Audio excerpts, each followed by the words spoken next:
বিভিন্ন জীবনী কারগণের বৃত্তান্ত থেকে জানা যায় যে হযরত শাহজালাল ইয়ামিনী রহমাতুল্লাহি আলাইহি বাংলাদেশের সিলেটের আগমনের পূর্বে একটি স্বপ্ন দেখেন। সেই স্বপ্নের বৃত্তান্ত পীর ও মুর্শিদ ও মামা সৈয়দ আহমদ কবির সোহরাওয়ার্দী রহমাতুল্লাহি আলাইহি এর সঙ্গীয় পীর বাহাউদ্দিন সোহরাওয়ার্দীর নিকট বর্ণনা করেন। স্বপ্নের বৃত্তান্ত শুনে অবিলম্বে হিন্দুস্তান যাত্রার আদেশ দেন। স্বপ্নের ইঙ্গিত মতে মুর্শিদ এক মুষ্টি মাটি তার হাতে দিয়ে বলেন, এই মাটির বর্ণ গন্ধ ও স্বাদ যেখানে পাইবে সেখানেই তুমি অবস্থান করিবে। হযরত শাহজালাল ইয়ামিনী রহমাতুল্লাহি আলাইহি বাংলাদেশে আসার আগে জন্মভূমি ইয়েমেনে গমন করেন। সেখানে পূর্বপুরুষ ও মাতাপিতার মাজার জিয়ারত করেন এবং উলুহিয়াতের তত্ত্ব প্রচার করেন। তার ব্যক্তিত্ব ও গুণে আকৃষ্ট হয়ে দলে দলে লোক তার দিকে ধাবিত হয়। এতে ইয়েমেন রাজ ঈর্ষান্বিত হয়ে হযরত শাহজালাল ইয়ামিনী রহমাতুল্লাহি আলাইহিকে বিষ মিশ্রিত শরবত দ্বারা কামালত পরীক্ষা করতে চাইলে হযরত শাহজালাল ইয়ামিনী রহমাতুল্লাহি আলাইহি বিষ মিশ্রিত শরবত বিসমিল্লাহ বলে পান করলে সে বিষের প্রতিক্রিয়ায় উল্টো ইয়েমেনের রাজাই মৃত্যুবরণ করেন। ইয়েমেনের পরবর্তী রাজা শাহজাদা আলী পিতার মৃত্যু এবং শায়খ জালালউদ্দিন রহমাতুল্লাহি আলাইহি এর কারামত দেখে ওনার ভক্তে পরিণত হন এবং শাসকের সিংহাসনে না বসে হযরত শাহজালাল ইয়ামিনী রহমাতুল্লাহি আলাইহি এর সফর সঙ্গী হতে চাইলেন।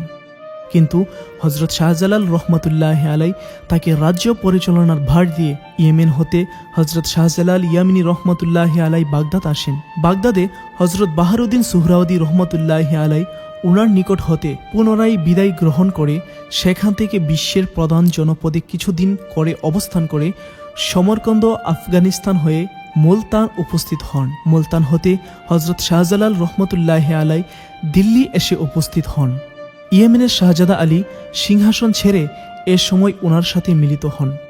দিল্লিতে হযরত নিজামুদ্দিন আউলিয়া রহমতুল্লাহি আলাইহি ওনার সাথে সাক্ষাৎ হয়।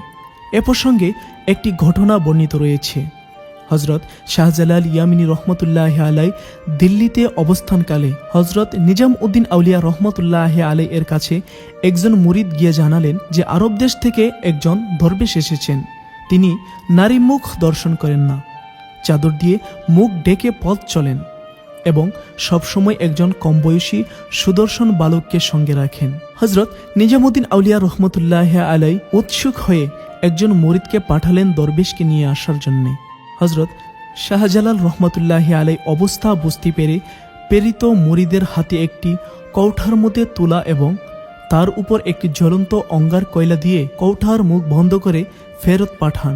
হযরত খাজা নিজামুদ্দিন আউলিয়া রহমতুল্লাহি আলাইহি কৌটার মুখ খুলে দেখলেন যে তুলার উপর একটি জ্বলন্ত অঙ্গার, কিন্তু এতে তুলার একটি আঁশও জ্বলে না।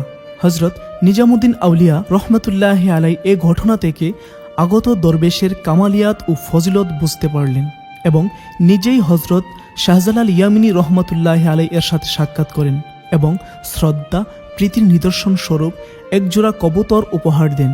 সে সময় থেকে আজও এ কবুতর জালালি কবুতর নামে পরিচিত।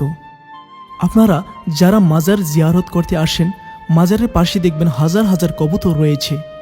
অনেকের বর্ণনা মতে হযরত নিজামউদ্দিন আউলিয়া রহমতুল্লাহি আলাইহি যে কবুতর দিয়েছিলেন হযরত শাহজালাল ইয়ামিনী রহমতুল্লাহি আলাইহিকে, সেই কবুতর থেকে এখনও পর্যন্ত কবুতরগুলা বংশ বিস্তার করেন। দিল্লি থেকে হযরত শাহজালাল ইয়ামিনী রহমতুল্লাহি আলাইহি মুর্শিদ প্রদত্ত মাটি সহকারে বাংলাদেশে আগমন করেন। খুলনা, রংপুর, সোনারগাঁ সহ বাংলাদেশের বিভিন্ন জায়গায় সফর করেন।